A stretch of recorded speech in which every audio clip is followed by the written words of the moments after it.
बहनों और भाइयों, मुझे बोलने में कोई संकोच नहीं इस बारे में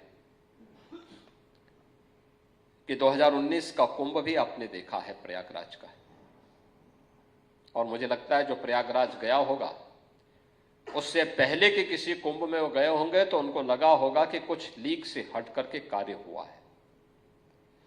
हम लकीर के फकीर नहीं बने रहे।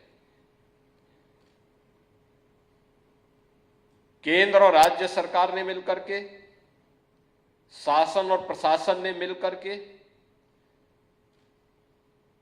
आस्था और आधुनिकता के एक अद्भुत संगम के रूप में प्रयागराज के कुंभ को एक नए प्रतिमान के रूप में स्थापित करने के कार्यक्रम को अपने हाथों में लिया था। परिणाम क्या था? जो कुंभ गंदगी का, भगदड़ का, अव्यवस्था का, असुरक्षा का एक प्रतीक बन गया था, वही प्रयागराज कुंभ उससे हट करके दिव्य और भव्य बना। सुरक्षा, सुव्यवस्था और स्वच्छता का मानक गढ़ा था। स्वच्छता इस कदर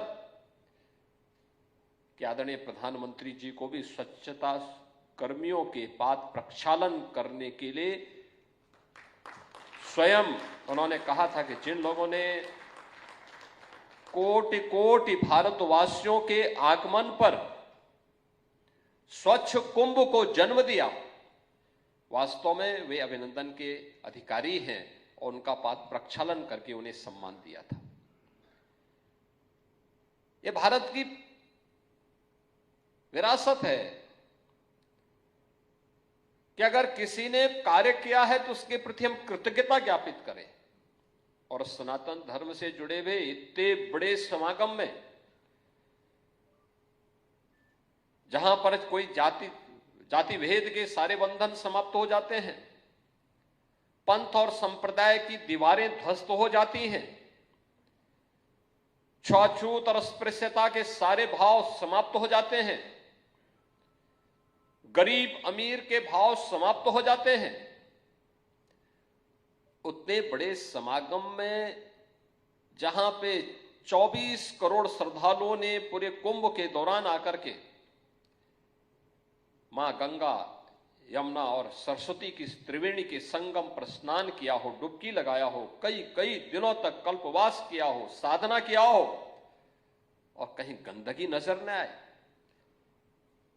तो वास्तव में प्रधानमंत्री जी भी उससे अभिभूत थे। उन्होंने इस कार्यक्रम के साथ जुड़े हुए लोगों को पाद प्रक्षालन के माध्यम से सम्मान दिया था। यह स्वच्छ कुंभ हो, सुरक्षित कुंभ हो,